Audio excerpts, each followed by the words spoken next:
It's a little like what Mike Tyson said, you have a plan until you get punched in the face, right? And companies are getting punched a lot, more in the face than they used to be.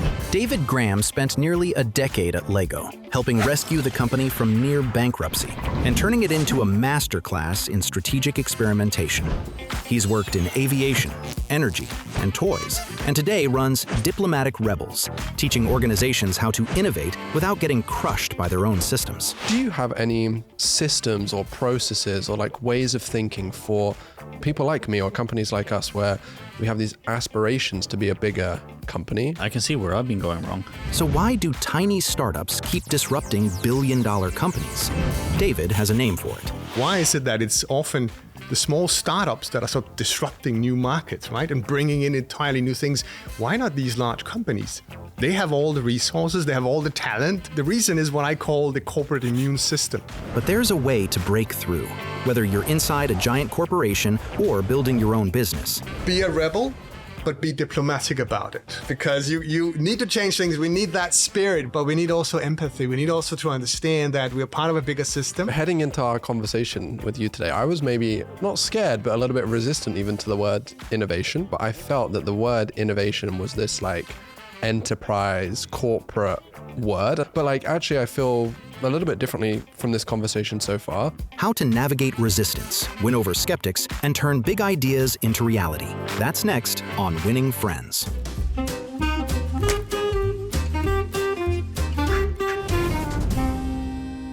Welcome back to Winning Friends, a podcast powered by eResidency, where we learn how to build meaningful connections that drive our businesses forward. Our guest today, David Graham, has spent his career turning big companies into brave ones.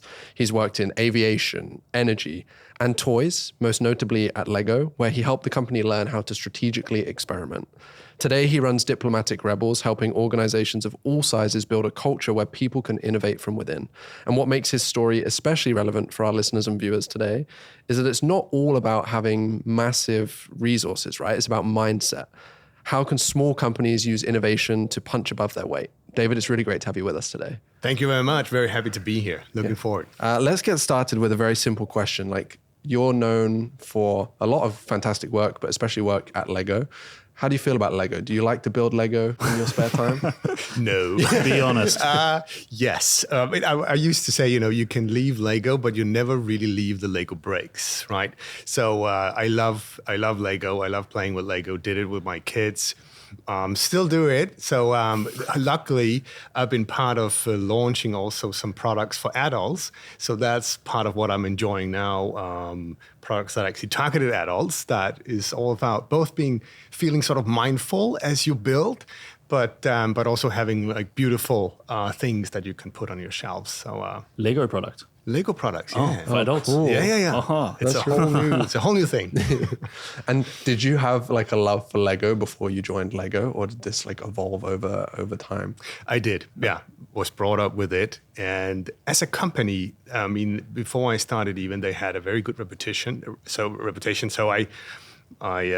was a place I wanted to go for. Nice. And I want to talk today a little bit about how innovation actually worked inside of Lego, and then also how we can learn from the innovation like approaches and programs that you were part of. But you talk a lot about radical innovation being this new normal and that we need radical innovation. What do you actually mean by this? Sure. Yeah. So, I mean, let's first take innovation, right? What is that actually? And it's sort of moving from ideas and invention to commercialization, right? Because you can get ideas and you still need to be good at that. You can even build stuff and you also need to be good at that. But if you are not able to then commercialize it, meaning making it a success in the market, it's not really innovation. And what we're seeing today is a changing world, right? Rapidly changing world. And just think about AI and what's that done for everyone in a very short time. So that puts pressure on everyone. And it basically means that the time you have for something new to come in the market and you sort of need to figure out what's our response to that gets shorter and shorter. So it also means that strategies you have created for saying this is what we're going to do the next 3 to 5 years are being put under pressure. It doesn't mean you don't need strategies, but it means you need to become very adaptive with your strategy. It's a little like what Mike Tyson said, you have a plan until you get punched in the face, right? And companies are getting punched a lot more in the face than they used to be. Because there are new things, and it's not only technology, right? It's equally geopolitical changes, right? We're seeing all this uncertainty in the markets. It's lots of things changing at once. It's almost like a perfect storm of change. So it means that the days where you had sort of just your core product and you could just keep delivering that as is for many years before you needed to change it, those days are over. You now need to constantly adapt to the changing world, figuring out, okay, so with AI coming in, how can we then adopt our core products?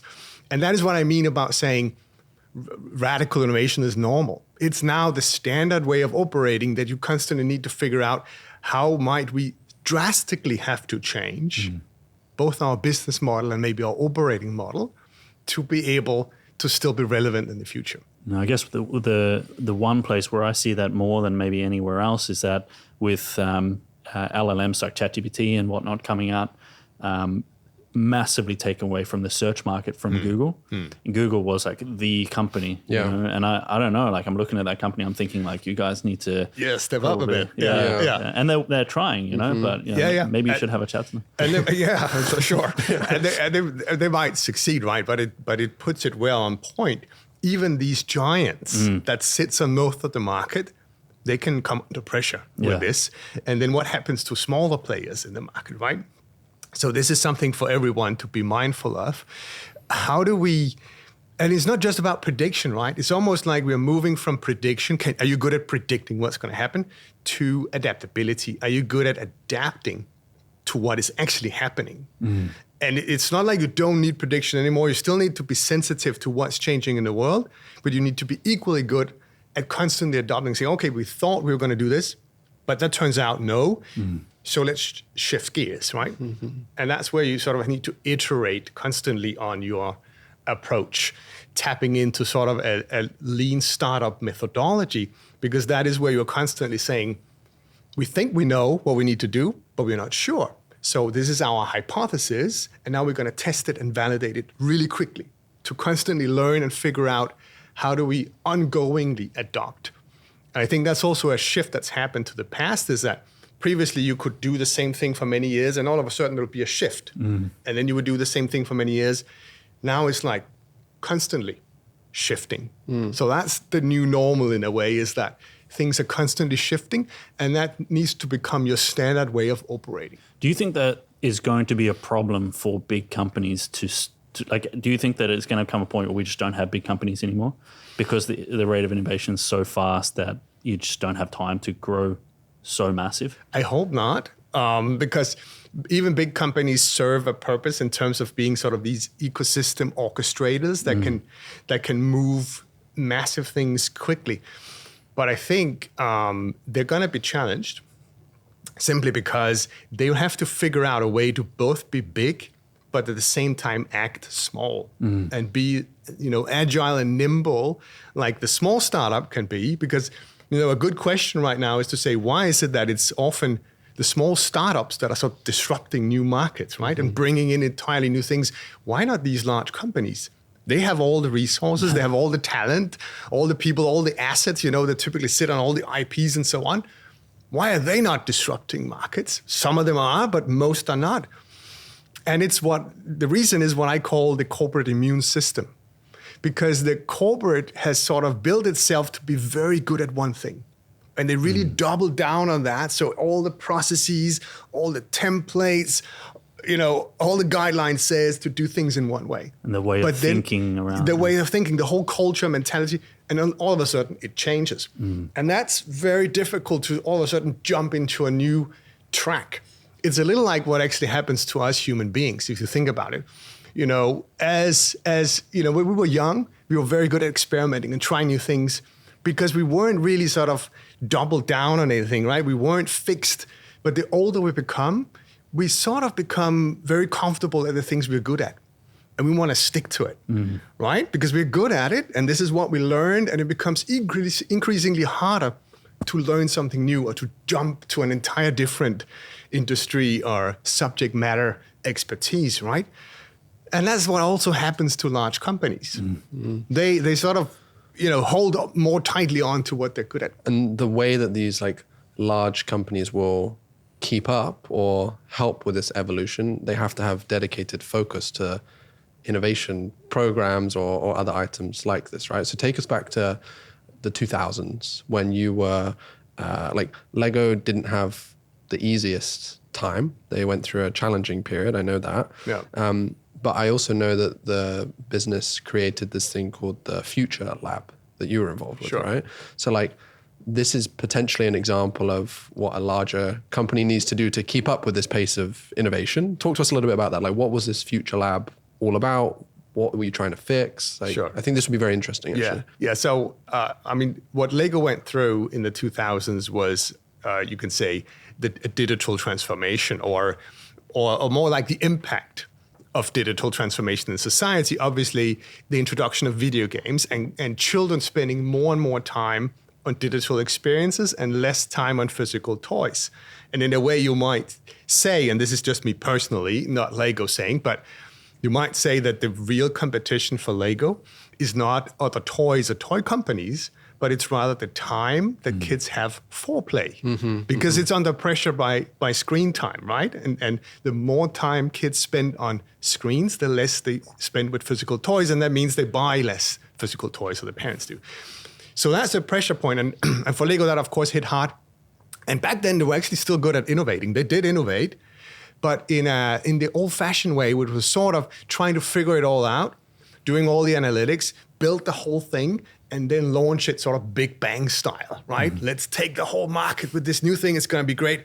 But then when it didn't work, and quite a few times it didn't because it was such a new territory, obviously they didn't know exactly how to sort of tackle that. And when that failed, it became very expensive, very traumatic. People were fired, and that brought the company to a near bankruptcy in 2003. Oh. And they luckily got saved by the founders that put in their spare cash to save the company. And one of the things they realized was that they needed a different approach to exploring new territory and to solving the digital challenge, which was more entrepreneurial in a way, because it was more about figuring out how do we explore this territory at low cost with sort of high velocity and not too many people and resources to not deplete or overstretch ourselves. And that's when we started introducing this new way of innovating in the company. And Future Lab was founded, among other things, to be able to sort of spearhead that exploration into new territory. That being said, building an innovation lab is not going to solve large companies' way of innovating. Because today, you can say the biggest challenge often for innovation teams is not coming up with great ideas that may even hit really what the market needs. It is to make the whole organization be able to embrace that new thing and actually launch it and sort of operate it, because that requires new capabilities across the entire organization. So those companies that are very successful in the future are those where the whole company is innovating in parallel. And that means it's not just the job of a few people in a lab, it's the job of the whole company. Everyone needs to figure out, what are these new technologies or these changes in the market, how are they impacting my area, my expertise? Even within departments like legal, finance, and procurement, where you think there should be no innovation or there is no innovation, sure, there have to be innovation, because they have to figure out in legal, like, what are the different types of legal agreements we need to make when we're now collaborating with startups instead of other larger companies? Or what is our procurement strategy when we are sourcing things from alternative, different types of companies that we didn't used to, and so on? And how are we more flexible? Because many of these areas of the company are there, back to the corporate immune system, to make sure that everyone doesn't make mistakes, that everyone follows, the guidelines. But as we are real time changing those guidelines, because we need to adapt to a changing world, it becomes their job to make sure that the organization is able to do so. So that's why in the future, it's not just having innovation labs. You need those still to sort of spearhead and evolve that methodology and way of doing things. But the key is to make the whole organization as a whole innovate and work. And there maybe smaller companies have an advantage because it's easier when you're a small company, when you're a startup, to have everyone pull in the same direction. That is where big companies struggle because they're so big. If I need like 5 people to be on board with my idea versus like 5,000 people. Exactly. Right? Yeah. So, and back to the point of saying, why is it that it's small startups disrupting the world? I believe that's why. They can quite much easier, change their direction, iterate on what we're doing, even pivot their whole model. Whereas a big corporate, that will take years and maybe they're not even able to. And we all know the big cases of very famous brands and companies like Kodak and so on that fell from the sky simply because they weren't able. They knew, Kodak knew the digital camera was coming. They invented it. But they weren't able to change their own business model and operating model to actually leverage it. Mm-hmm. Is that, so this podcast, right, Winning Friends, like, pushing for change in a large organization like this maybe can cause not the winning of friends, but like the losing of some friends, right? You're pretty unpopular. Yeah. So like, how did you and the teams balance that act of like, okay, we have this really great idea that on paper makes a ton of sense and is super exciting. I'm sure there's always going to be a few people that are like, I'm not sure if I really want to do this, right? And this could be the same for a large company like Lego, for even, like we were talking like small startups, like yes, it's easier to get people on board and maybe move faster, but at the same time, there could still be a couple people that are like, hey, I really don't want to do this. And if you're a team of 5 or 10 and you have 2 people that don't want to do it, it's equally a challenge to push everyone in the same direction. So how do you navigate this like relentless experimentation and testing and ideation with also managing relationships to not lose people, you know? And did you lose all your friends? Yes, exactly, right? And partly we did along the way, and that's how we learned how not to. But you're hitting it spot on. What I believe is one of the biggest challenges in creating change in general, but of course making innovation and new things happens in existing established organizations, is the resistance. Yeah. And it's back to that corporate immune system that sort of sees that change as a radical, as something that needs to be eliminated. It's disturbing the peace, right?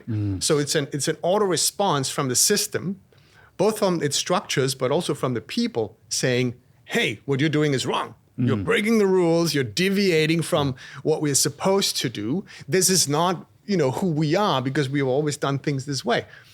And that resistance can be crushing to most people and to innovation at large. And it's often what kills innovation in existing companies is that not invented here, or you just can't sort of make the big system adopt to a new thing. So, and we learned this the hard way at Lego, simply by running these experiments. In Future Lab, we were tasked with sort of solving that digital challenge. How to make children really play with physical toys, but maybe enhancing that digitally. Just a small challenge that you had to deal with, just right? a small one, right? And I guess we did it a little before many other industries were really faced with it. So and we came up with a lot of ideas, and we quickly fell in love with them. These are brilliant ideas, but it deviated from how Lego had done things for many years. It didn't follow the rules. So we were breaking a lot of rules. We were deviating from both standard way of operating, but also from on a mindset perspective on what is Lego and what is not Lego. So we realized, okay, we can't just fight everyone all the time. We get crushed because we was just a small team. So in a way, we were like a startup on a big global market, right? But we were just inside this system of the organization. So we realized there's a number of ways of behaving and things you can do that actually will make you much more likely to succeed. And this is what I call the sort of the top 5 habits of high impact entrepreneurs. And an intrapreneur is a little like an entrepreneur. The entrepreneur is creating a startup. They're very bold. They are disrupting things. They dare to think really new. And the intrapreneur is the same, but inside an existing corporate, where they need to sort of navigate the big system, and they need to understand they can't just break things. they have to figure out how to persuade people to follow you and to, give you permission or at least forgive you after you've done it. And so I call that being a diplomatic rebel. Yeah. Which basically means balancing the rebel spirit, where you are breaking stuff, you're bold, you're sort of trying new things in a high pace, but with diplomatic skills. Smoothing things over. Exactly. The ability to have both empathy towards your colleagues, knowing that you're stepping on a lot of toes as you're doing this, but also figuring out how to turn this big system to your advantage, how to leverage its powers rather than being crushed under them. I think I might need to get better at that diplomatic part. Well, and it's something everyone can use, even in small companies. Yeah. You can be a better entrepreneur by being a diplomatic rebel, because it's all about understanding the bigger system you're part of and how do you leverage it for your advantage instead of constantly hitting a hard wall, which many, both entrepreneurs and intrapreneurs, do all the time. Yeah, well, I guess as like an entrepreneur of a small business, what we would typically run into is like you have two co-founders, let's say. One of them would typically be like, I think you and I are a bit bold and want to take risks and do weird shit, and then you have the balancing co-founder who's more the operator, grounded, and they don't want disruption to the operation, Right. So I guess where you need to adopt this diplomatic rebel mindset is the rebel part comes easy, but then how do you smooth it over with your co-founder? Yeah. How do you smooth it over with your co-founder? I'm asking personally. Yeah. No, and it's a good idea to build a team where you have these different traits. Yeah. So maybe if you individually are not able to do it, at least as a team, you're balanced out. And I think that both goes to innovation teams inside large corporates as well as co-founder teams. But how do you nurture and cultivate that? So I created sort of these 5 habits that I talk about are like behaviors or skills that you can develop and acquire. And actually the first one is to realize that there will be resistance to your ideas and sort of acknowledging that. And it sounds simple, but very oftentimes I meet people where they're so frustrated and they almost take it personally, that resistance to their ideas or to their ways of working. And that's a direct route to burnout, right? And at least to conflict. Instead, you to say, of course, there'll be resistance. It's natural human nature, right? People don't understand what they haven't seen before, or they might be unsure about how is this going to impact me and what I do. If we are pivoting in this way, if we're changing our approach, then all the stuff that I build or I'm good at, would that still be useful? Yeah. So all these uncertainties create that resistance from humans, and it can also come from the systems of the company as well. But by saying, okay, there will be resistance, you can already from the get-go start thinking about, how do I disarm that resistance? How do I reach out in time to my co-founder or my stakeholders and start explaining how this fits the bigger system, what their role is still going to be if this idea or new thing will happen. So that's the first step. The second step is to then realize, what are the rules that I'm going to have to be breaking doing this? And because as an innovator, and especially if it's more radical innovation, which typically it is also in a small company, you are going to break rules. And I don't talk about laws, obviously. I talk about sort of maybe the unspoken rules or the mindset of the way that we should do things. And you're introducing something that differs from that. And it feels like you're breaking the rules of the game, right? So understand, before you do it, understand what are the rules, why were they there, who are emotionally invested in them, whose toes am I stepping on as I'm creating this change?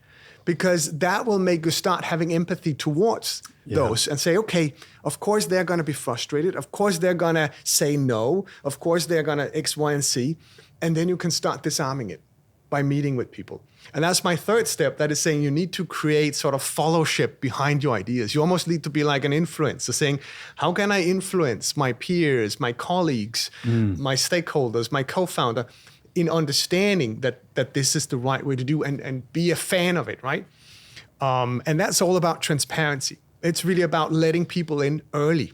The more you hide your ideas and your thoughts to yourself, because you're thinking, I better sort of go under the radar and not sort of involve anyone. And then at the end, I'm going to ta-da, see this, and hope people love it. And guess what? They probably won't. Yeah. Because it's like, where did that come from? And why are we going to do this? And you haven't brought them along on the journey. So make sure you bring people along on the journey from the get-go of why are we doing this, so they feel they are part of it. It's not change happening to them. It's change they're part of co-piloting. Yeah. And that's a major difference. Yeah, and the change is often better when you have help earlier on. I've made this mistake before of like trying to lead the change myself, and then even right now we're going through some shifts in how we do some things in my business, and from like day one of me having the idea of like, hey, I'm not happy with how this is going. I know we need to make a pretty big change. Yeah. Maybe 3 years ago when I was earlier in my journey, I would have like tried to think about everything myself and do everything myself until we get to the point where I'm like, okay, this is what I want to do. Yes. And then I get my management team or whatever to help. Now I've realized that's the worst way of going about it. And just like 2 days before we're recording this, I had this, I came to terms with the fact that I wanted to make a fairly significant change within the business. And the very first thing I did is meet with like 3 or 4 of the leaders to get their opinions, get their thoughts, get them involved super early in the process. And that means that as this change happens, the outcome is often better because there are more ideas coming to the table. But also the people that you involve, I've found they're bought into you, your vision, the company, the culture that you're building much more when they're involved in these things early too. It builds this like even deeper layer of trust through the business. You phrase this as like building a kind of internal tribe, right? Or like group to work together on these things. Yeah. And a skill that is good to acquire to do that, and it sounds like you did it, is to sort of be a good storyteller. Because you can tell people about your idea, but then they reject it at the get-go. And that is also why some people might feel they don't want to share that, because they don't want to risk being shut down too quick. So to overcome that, you can become a better storyteller. Basically means make sure that your idea is told in the context of the purpose of the company, the mission that it's on, what you're trying to achieve, how it involves the other people so that they can start seeing their roles in it. So it becomes more of an emotional hook as well. Yeah. And it's a big change from just the standard sort of presentation of this is what the market is saying, we ought to do this, so let's do it now. Whereas if you can tell it more like a story, this is the big opportunity and it's gonna serve, everything much better. And that just changes the way that stakeholders engage with your ideas. I try and be very open with my fear behind these things too. Of like, okay, there's all this direction that we want to head in, or these tests we want to run, and this is why it's really exciting. But then I'll always also share, this is what I'm scared about or nervous about. And I find this also disarms people very quickly, because it's like, if you as the leader, whether it's of the company, of the program, if you're like, hey, we have this idea that I think is great, but it could also be really terrible. And like, here are the things that could break and could go wrong. And like, that's what that would mean for me if this goes wrong, and what it means for you guys if this goes wrong. And like, I'm a bit nervous about that because if all these things go wrong and it puts you in an uncomfortable position. It's like, if you actually share those things, I don't know if this is best practice or not, but my experience is like, when I come from a place of complete transparency and honesty around these ideas, I find that the team that are involved in these processes with me often buy into the idea much, much more, because it's like everyone's just honest with each other, there's no need to hide behind these things. 100,000 entrepreneurs can't be wrong. The Winning Friends podcast is brought to you by eResidency of Estonia. Because you didn't start your business to drown in paperwork, and Estonia gets it. That's why they built eResidency, a government-backed digital ID that lets you run your entire company online. Set up an EU company in just 18 minutes, manage everything online with no travel required, and access the world's most advanced digital nation. Just visit eresident.gov.ee. Details in the description below. You're absolutely right. And it sort of points to psychological safety, which is another big topic also in large companies, and in how to make people feel comfortable with change. And it creates, and it needs that safety around it. Like, okay, if I am to take those first steps, if I am to indulge that thought, I need to feel like this is a safe space. And by showing vulnerability and openness, like, we're not sure, but we're going to try it, and we're going to do it this way, and we're all together about it. This is not something that's just pushed hard onto other people.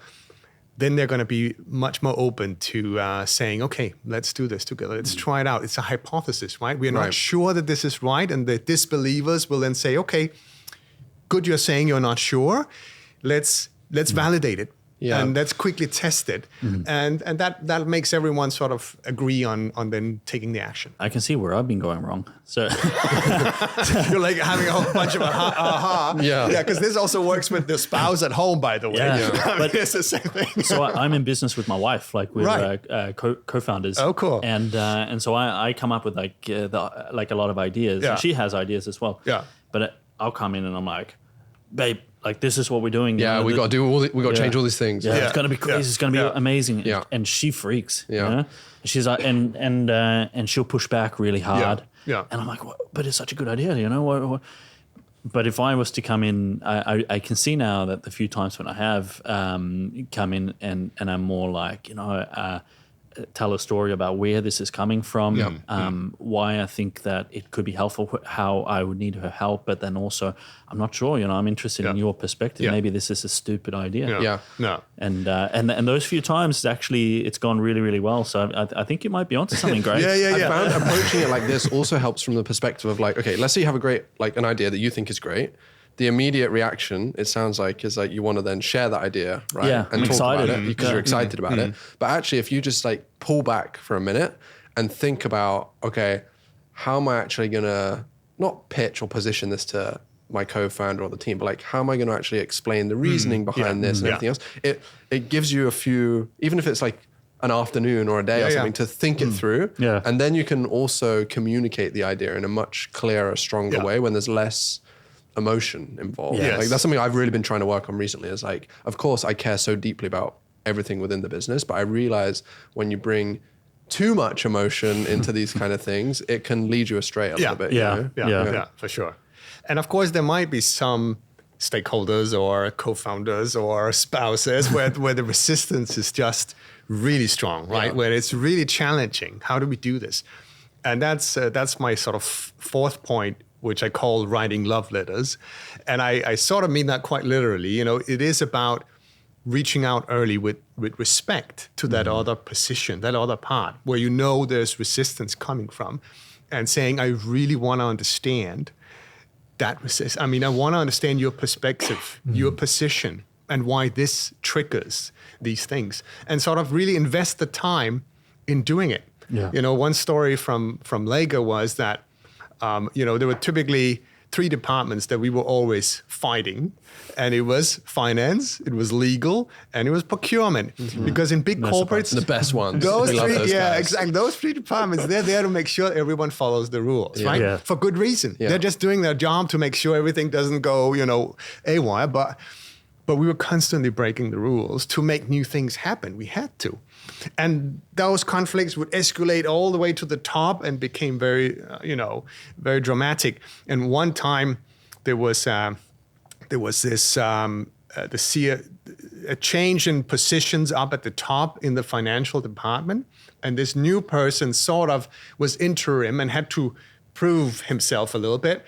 So he was looking for who has made some mistakes that I can sort of correct. And obviously he looked at our department and say, whoa, they have a whole list of mistakes, right? And he was taking it to the point where my boss almost got fired for it, simply because, you know, well, you violated these rules, you didn't follow. And it was a natural response was for all of us in the lab to just, you know, hate the person, right? Yeah. And just be like, an idiot, doesn't understand. But at some point I said, okay, maybe we could try to invest more time in really making that person understand the reasons behind. We are not just reckless idiots that are not thinking about the consequences of us bending or breaking the rules. We have a very specific mission and purpose, and we carefully thought about every of these rule breakings. So I took a meeting with him, spent a couple of hours and really explaining the whole origin story, if you will, of why we exist as a lab and what our mission was and the challenges for Lego also down the line. And that, just those 2 hours totally turned him around. Totally turned him around. 180 degrees from being like, I don't even want to meet you, to how can I help? How can I bring ideas to your team and so on? And to sort of take that even further, what we did was that we created hot desks in our lab for legal, for procurement, for finance. We said, if they come and work closer to us and we start rubbing shoulders with them, then maybe they will, understand our perspective. And to begin with, it was only the junior people that came because they thought it was cool hanging out with these innovation people. But they would go home to their departments, and during lunch, they would be sharing, well, they're actually working on machine learning and how to figure out how to make bricks, be seen by a camera on a device. And they would be talking about all the cool things that we were doing. And then the senior people start thinking, okay, we probably should get closer to that because that's going to hit our departments at some point where we need to change things. So they started hot disking out of our lab. And before we knew it, those 3 departments created their own small innovation setup for legal, for finance, for procurement. Like, how can we support the innovation initiatives by helping them break the rules, basically? Yeah. So they became our closest allies after that, which was really powerful. So it just proves the point that by reaching out, by writing a love letter to these departments and saying, we want you, we need you, let's do this together, that changed the whole game. Yeah. Take note of that. But so you would have to be. I imagine if you're going to be an innovator in a company, like an entrepreneur, you have to be pretty likable because as a diplomat, you have to kind of make friends.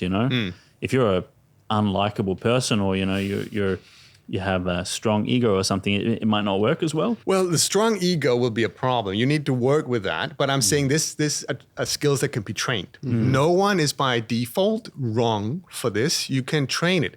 Obviously, some are more inclined to be the diplomat, the one that tells stories, that have charisma. Others are more inclined to the rebel nature, the one that just makes tough decisions and pushes through. And again, it's good to be a team where you're balancing those, but you can also in yourself try to balance that. If you are someone that has a tendency to not want to engage with people and rather just do things, then set yourself a few challenges of saying, do take that meeting, do take time to understand and learn. And over time, you'll become better at it and more comfortable at it. That happens. That is training a new skill. So it is possible. And then my 5th sort of habit or rule that I follow is to make other people shine. And that's actually a great way for a person, even though you're not maybe super good at being this charismatic person, this influencer type that is very extrovert, you can still reward people or show recognition. And so this is something we also learned that, when you're innovating and you're changing things, you're often requiring other people to do something they haven't done before. They may even have to throw in some extra time, work on a Saturday and so on to support you on top of an already busy job. So we realized that we need to make sure that we show appreciation, because if you don't, the second time around you come with an idea, people are going to be like, no, last time it almost killed me. I'm not going to. So how can you make sure that people still feel like excited about it? And obviously it's about making them feel part of the success. If what you're doing is successful, but it's also to show appreciation along the way. So one small and maybe silly thing we did at one point, but had a big impact, was we created this product called Life of George. And it was this very sort of quirky game. It was one of the first attempts to do a real Lego product experience that merged the physical bricks with the digital experience and app. And you were following this guy, George, around, and he was taking pictures of stuff around the world. And the pictures he took, he would put in a photo album, and that photo album would be on an app. But as you open the photo album, there's no photos in it. So to populate the album with photos, you have to build them with physical bricks. So you get this challenge on the screen, build this, let's say, a turtle that George took a photo of. Now you have to build it, but there are no instructions. So you have to build it very quickly. There's a time ticker, tick, tick, tick, tick. So you're building it, you're placing it on a mat, and then you're scanning it with the camera, and then you get points based on accuracy and speed. So very simple, fun, quirky game. And we had a lot of people supporting us on this. And so at some point after we launched it and it had been fairly successful, we thought, okay, how do we show appreciation to those people that gave the most to this project? So we built George with bricks. He was this tall when built in bricks, a 2-dimensional model. We gold sprayed sort of the bricks. We put in on a small pedestal, like an Oscar statuette. And on front of it, it says, George says you're awesome. And we wrapped it in a nice gift box for maybe sort of the top 50 people across the company that really helped us. At night, we placed this box at each of their desks. And then in the morning, they would find it. And of course, be very happy, wow, George says this, but they would take a photo of it, put it on the intranet. And soon the word got around in the company that when you are supporting these guys, they really show appreciation. It was a simple thing to do. It didn't cost anything. It took us half a day, had a huge impact. It just means a lot. That's cool. Yeah, that's awesome. Yeah. What a great idea. I want one of those guys. I might try to be more helpful. Yeah.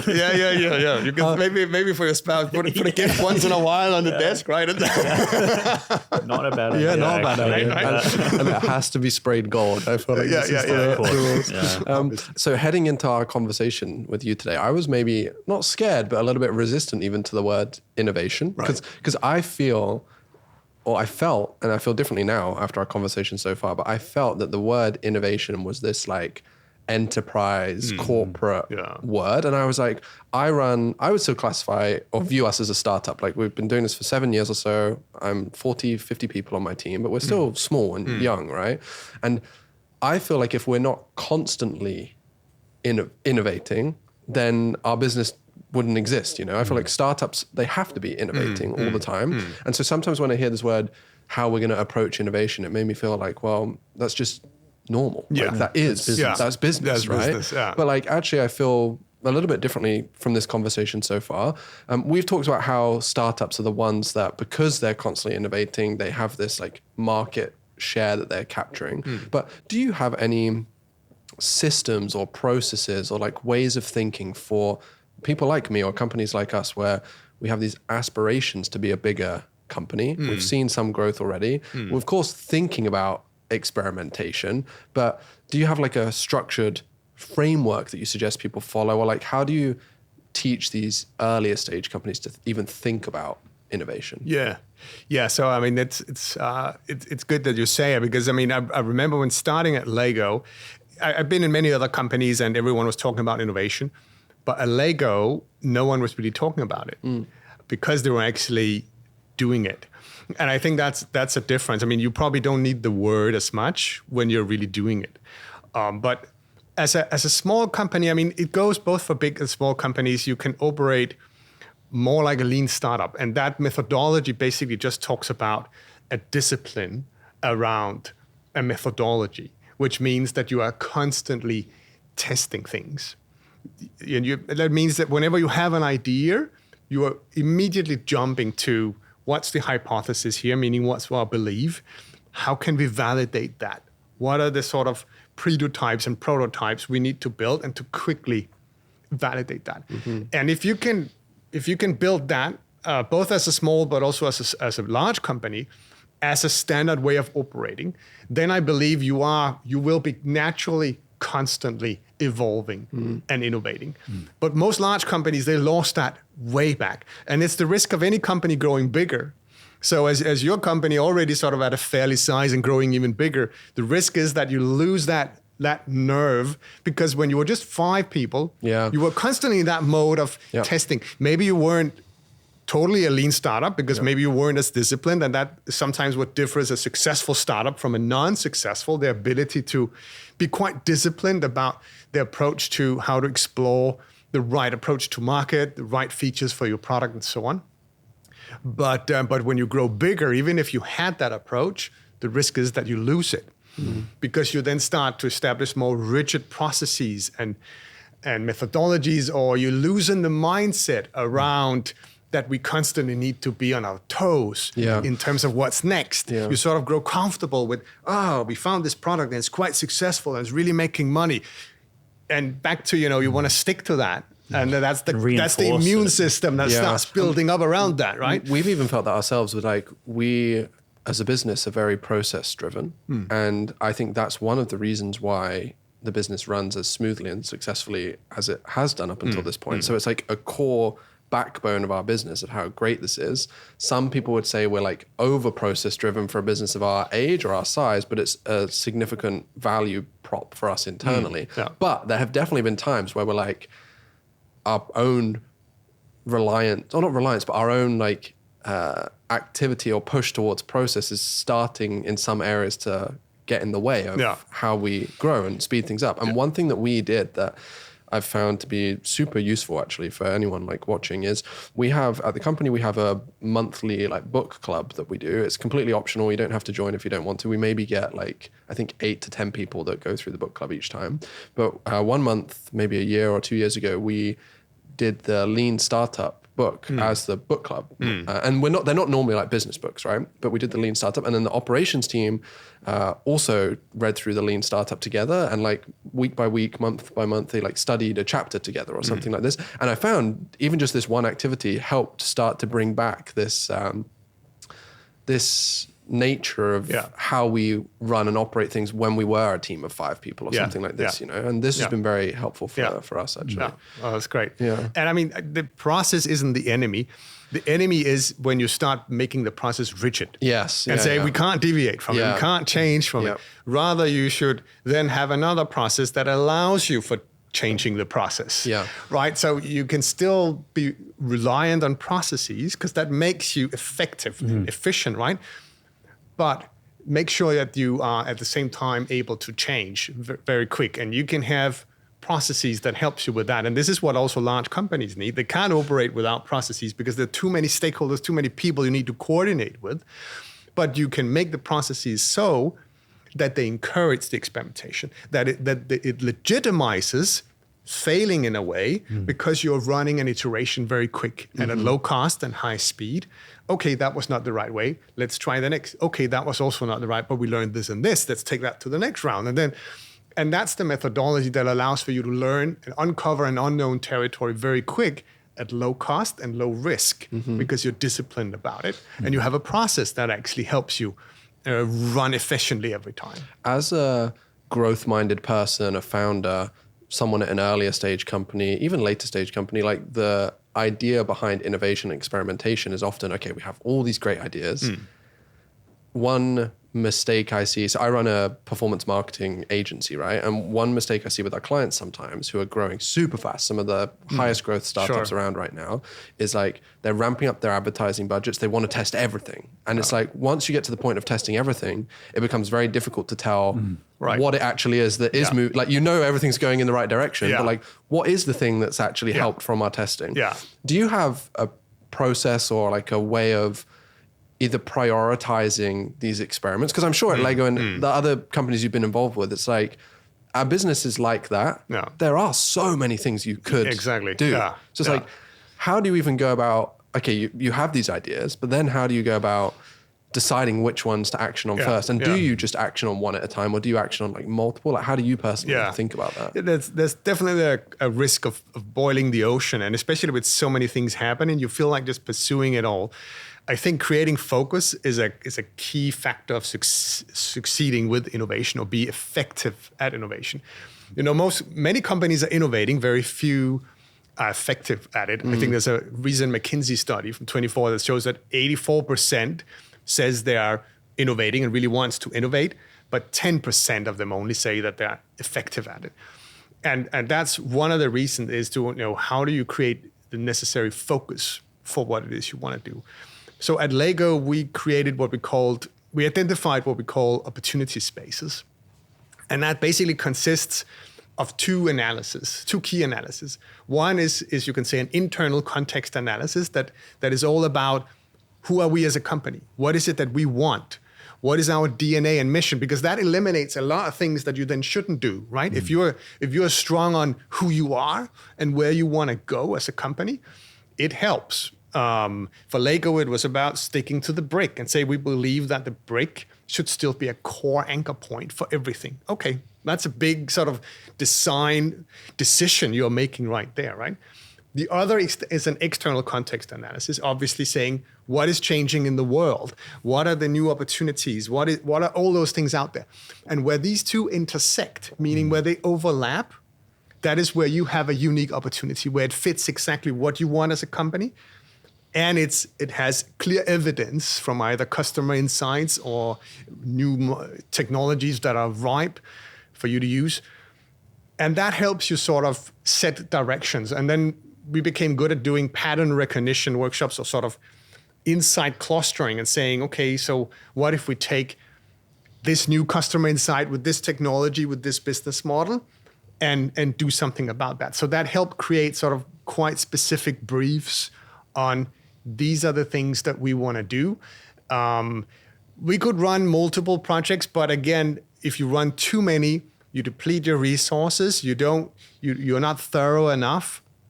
So I would say fewer is usually better, both for small and for big companies, to not deplete your resources. Mm-hmm. But another aspect is thinking about how can we then become more resourceful with our limited team, limited size, limited budget.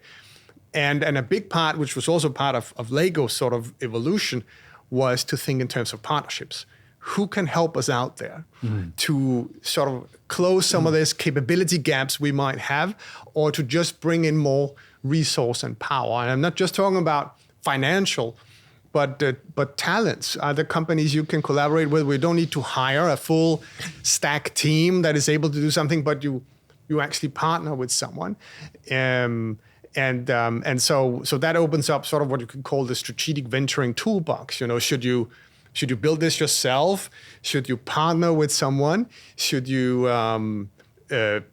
you can also spin out a new startup, or you can invest in a startup. This is if you're a bigger company, right? You have those options to do something where you borrow or buy your way into new resources. I think this is really important, because I think too many people take the route of, I'm going to try and build everything myself. Yes. And then it just drastically slows everything down. Yeah. And then often it's like the thing that you've built yourself, it maybe functions and works, but if you just purchased the software or hired the team or worked with the partner, the outcome would be faster and probably significantly better as well. But there's a mindset challenge, because as you are partnering, you are sort of handing over some of the control and responsibility too. Right? And handing over maybe even some of the future revenue on it. So it can feel a little frightening, having to open up a machine room that maybe isn't perfect, and you want someone to collaborate with you on that.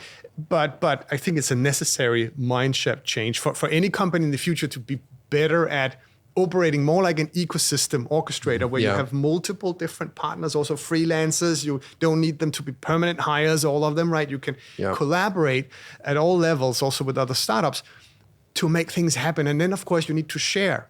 You need to share the control. I would rather have a percentage of something big than 100% of nothing. Right. Right. Great. Yeah. Like, this is interesting for me. How about with experimentation and testing? One of the challenges a lot of the time is knowing when to keep going, when to stop. Yeah. I know that the challenging question with any experiment or test is like, well, what are the metrics we need to hit in order to continue or to go backwards? And that changes, I think, every time, depending on what the experiment is, what the project is, etc. But do you have any way of when you're going to start a new, let's call it test or experiment or something, do you sit down at the very beginning and go, okay, if we reach this milestone, we then continue further? If we hit this goal, or how does that when work? do you stop flogging a dead horse? Yeah. It's one of the most important things about testing, right? It is to define what does the evidence look like? When is this right? When is it not? What are we measuring, and how can we measure it? How do we get the necessary data to actually make that decision? And it's different for each project. Yeah. There's no one way, but it's an activity that should be well defined as part of your process, and saying we need to be very clear on how do we know, when do we know that this works, and how far do we go before we say no further. Now we explored this much territory and it's not there. Maybe we need to go to a different place, or maybe this direction just wasn't right. but there's no silver bullet for Yeah, it's hard, when is right? that point. But you always have that set before you start. Exactly. something. That's so important, because especially when you're a big organization and you have stakeholders and you get budgets and you need to apply for new budgets, you need to be very clear on what are you spending the resources for, where is it going, and that's why the speed by which you uncover new territory becomes important, because that means with less time and less resource, you figured out that this wasn't the right direction. And that's the failing fast thinking, right? Saying, if this is wrong, we should figure it out quickly. How do we do that? Do you ever find that people get too emotionally invested in a particular test? Like they want the test to win, and that clouds the judgment of whether or not you should keep going or kill it off, or That must happen all the time. All the time. Like that's like the entrepreneurial problem. Yeah. And for teams in large corporates as well, you fall in love with your idea, your project, and especially the longer you've been with it, the more you want to hold on to it. And that's why, again, design thinking introduces this idea of constantly validating up against end users. So you're trying to, as quickly as possible, to test with end users and having them being the sounding board.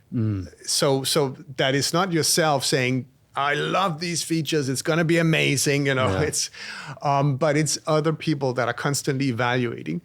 And of course, if it's something more internally, you have stakeholders inside the company to help you evaluate.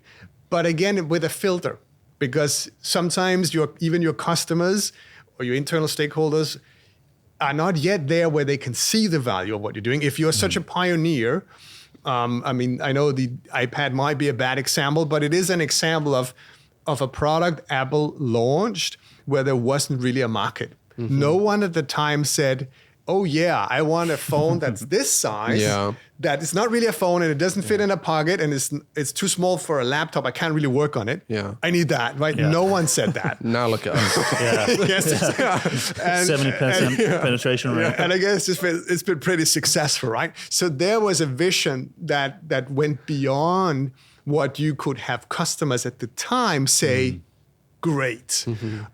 So it is still with that caveat that you have your vision and you need to pursue that, but then you're also listening to the sounding board of others. So it's not just your little echo chamber in the team that's constantly sort of making it. I don't know if you're allowed or even want to share these things. So if you're not, just tell me. Sure. But like with the iPad example, has there been something at Lego that you remember, or at any of the companies that you remember, where you or someone on your team pitched this idea that at the time everyone was like, this is kind of weird, or like there's no real need for this, but turned out to be either super successful or actually not Now successful? every third or person has one. Yeah, do you know what I mean? Like, have there been any things like that you can share? And again, it's totally fine if not. Obviously, there has been, and I think what I can share a little about is that the challenge of trying to solve digitalization with Lego. I think we did a number of steps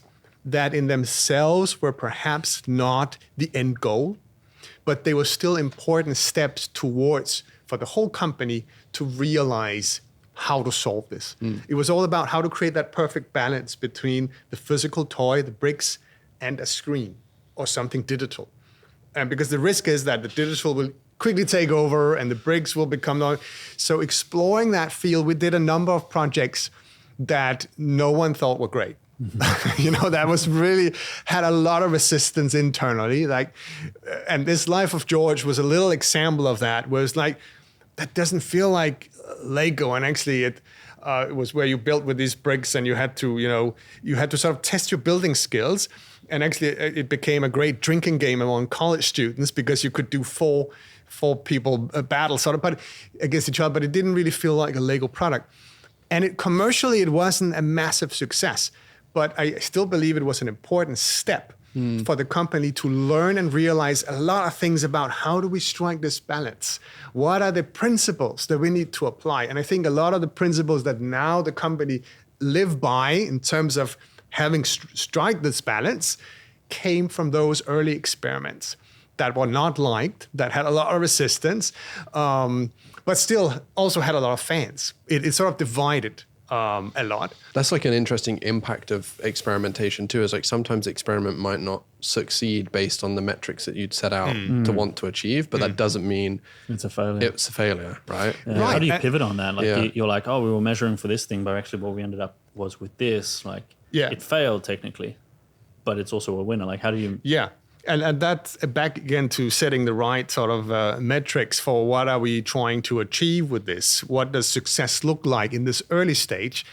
And one of the traps, especially for bigger companies, is to put financial results in too early and saying this should generate this amount of money in this amount of time. And then it fails just because of that, where actually the purpose is not necessarily making money. It's maybe to teach the whole organization or even the customers about a new approach to this type of product that is actually okay, where parents can say, we do like this because it still holds on to the core values of creativity and imagination that we want to have. And so they serve that purpose. So understanding what purpose is it that we're trying to serve, and that goes back to saying, what are the challenges that we're actually facing? Is it only to just make money on digital experiences? For Lego, it wasn't. It was figuring out Lego 2.0 in a digital world where there's a seamless and good balance between the two aspects. What about so going back to before we were talking about basically having, I guess, a culture of innovation where people are innovating, but how do you control that so that again the right things are being innovated on, but you're wanting a lot of people to be innovating, but just not willy-nilly, right? Like you don't want people to just go, everyone's innovating at the same time. How do you pick the ideas, and then do you structure it into like a quarterly workshop, and you go, okay, we're going to go with these 3 ideas, and you two are going to work on it? Or how would this work? Yeah, so back to my point of saying in the future, all departments, all people in a company need to be innovating, but within their own area of expertise. But to make that sort of still work in the same direction, so it's not like a company that's trying to tear itself apart, you need very clear sort of direction setting from the top. So it's any co-founder or any CEO's job is to make sure that there's a very clear line of sight in terms of where the company is going. It's back to this internal context analysis that I talked about before, and saying you really need to know who you are, where you want to go, what's the core DNA of any experience or service or offering coming out of our company. Because then you can delegate innovation, then you can sort of automate it even, and push it down into the organization and say, everyone go. Yeah. Because everyone has a clear understanding about the direction, what is Lego, what is not Lego, right?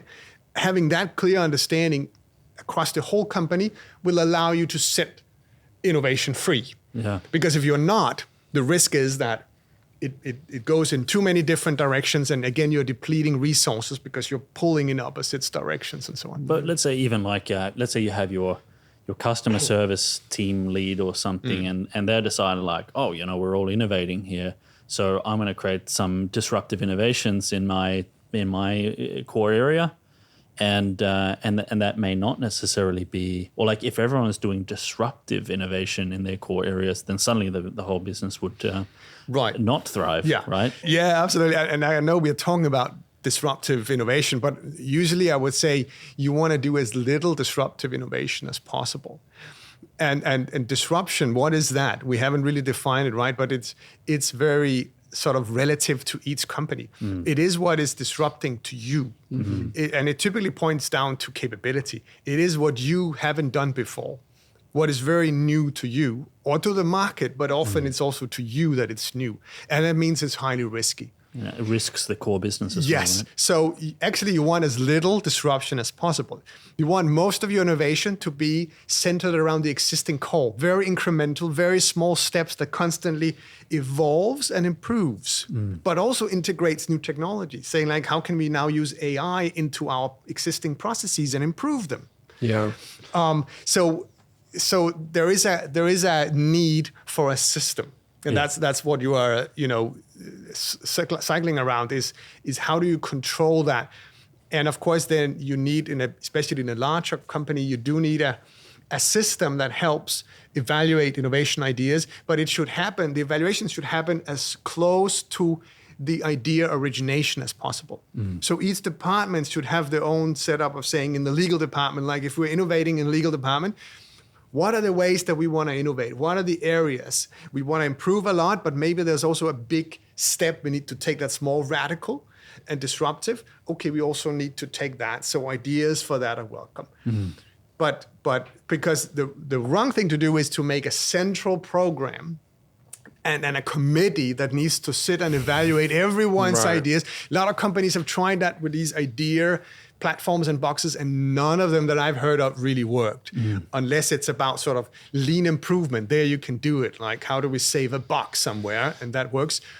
But otherwise, no one can evaluate ideas that came from faraway corner. Yeah. And also, you should try to make the ideas people have to be about their own area. If you get ideas on others' behalf, they should work differently. It's much harder because they won't love it, right? It was not invented there. So nurture the ideas to come from people, but within their own area. Yeah. So the sort of lawyers in the legal department, they should think about the legal department and how to improve that. Not the procurement department. They can do their own innovation, right? Of course, you can share ideas, do that over the coffee machine or during lunch, but the responsibility should be innovate within your own area, and then you can manage it. And would an individual in that team go, okay, well, I'm going to innovate today. I have a new innovative idea, and then just go for it, or should they report it up and just let the rest of the team know, like, here's what I'm thinking. Is that cool? So if they've done well, they already created sort of that opportunity space, identified that, and say this is the space we want to innovate within. Ideas here are welcome. When you get one, this is the process. Yeah. Okay. And they're actually empowered to immediately try it out. Because I'm just thinking for my own team, there are different layers of people within my company, and some more innovative than others. But then at the kind of at the lower end, or like the more tactical end of the spectrum, there's generally I might be generalizing a little bit, but I think not as much innovation, and that's for good reason. But I would love to kind of empower those guys with the system to be able to start innovating in a way that feels safe. We use this like Safe for them, I mean. Yeah, we use this And we use this like sprint framework for this almost. So like we have a backlog of tons of ideas that people have shared across the business, and then every month, every quarter, the team review these ideas together and help decide what we're going to experiment with next and work on together next. And this has been a good way of like bringing everyone into, rather than just the leadership team or managers or whatever else. This has been helpful too. Yeah, and when you're a smaller company, you can almost involve everyone, right? When you get bigger, you then pool it in the different areas or even departments. You almost need to so it's still decentralize managed. it. Yeah, you need to decentralize it for sure, because it needs to be relevant for people. They can't relate to ideas that are for completely different areas of the company. But they're very good at figuring out, okay, if it's a new process for how we create legal contracts, then I'm all in, right? Then I'm an expert. I can really help validate this idea and make it move on. You mentioned in passing a couple minutes ago, you talked about AI a little bit, like how can we use AI to improve processes or whatever else.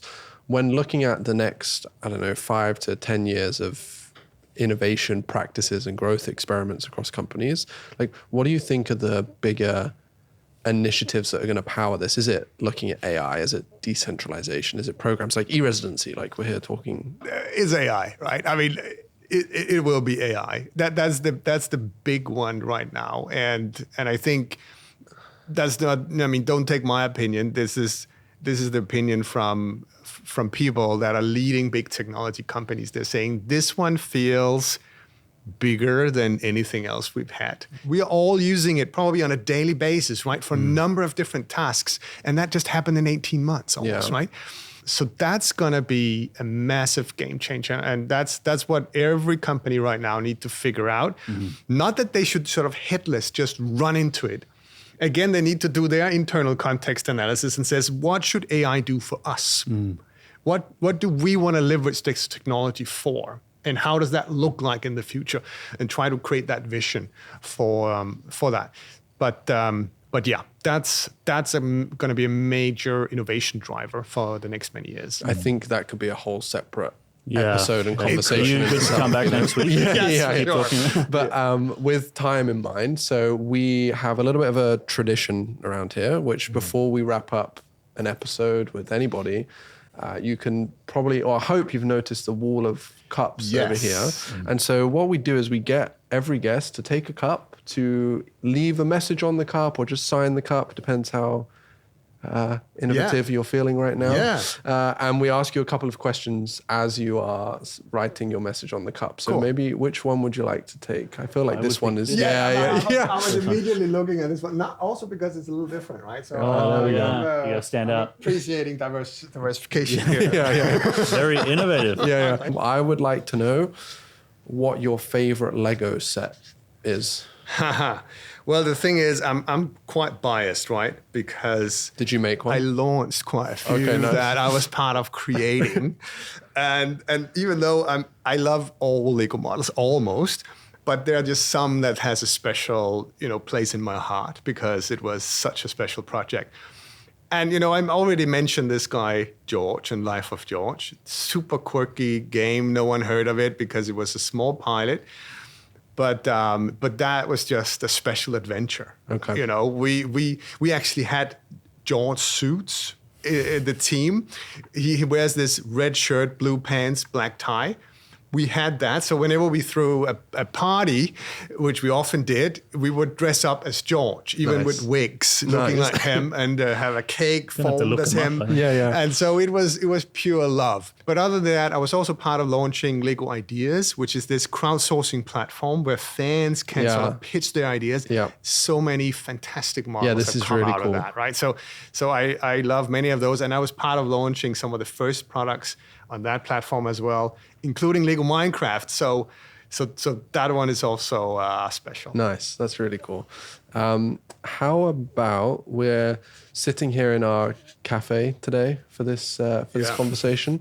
What is your go-to coffee order? Well, it's a boring cappuccino. Nice.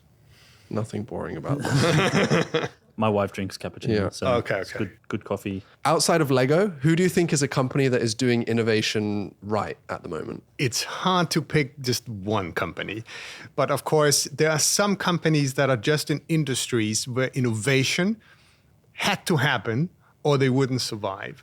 And you can say software in general, companies that spin in software, they were the ones that came up with agile development, right? And a lot of the lean startup is sort of come from software companies. So the big tech companies, Google, Amazon, and so on, they are often in the lead in the sense that the sprint methodology in some way at least was perfected very much at Google, and a lot came from that. So that's one area where there is a lot of innovation, and it's the standard way of operating in constantly trying and testing new things out. And it may also be easier with software, right? You can easily launch something, quickly update it.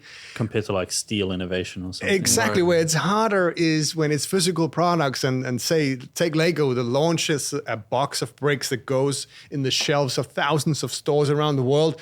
It's harder to iterate on that, right? Post-launch. Right. How do you do that? Right. So that's why in other industries it's more challenging. It comes slower, and they need to think differently about it to succeed. What about a boring company like a steel manufacturer or something that is doing innovation really well, in your opinion? Again, it's hard to mention one name, but I can mention that I've seen now a number of companies that are in, let's say, heavy industries, production sectors, where they realize that what they're doing is becoming increasingly marginalized, meaning they're making less and less money on the physical thing that they're producing.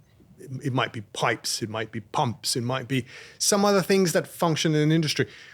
And they're realizing they sort of need to broaden their value chain and move closer to where the value is actually creating. So some of these companies, let's say a piping company, might be moving into water because often it's water that flows through the pipes. And water is becoming a commodity of the future, right? And a lot of tech companies are now flocking to the water industry.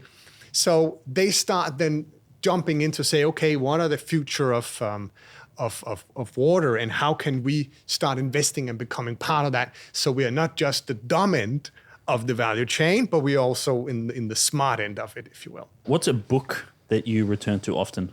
Actually, also because I have this corporate background, right? So a guy like Gary Hamel has written quite a few books.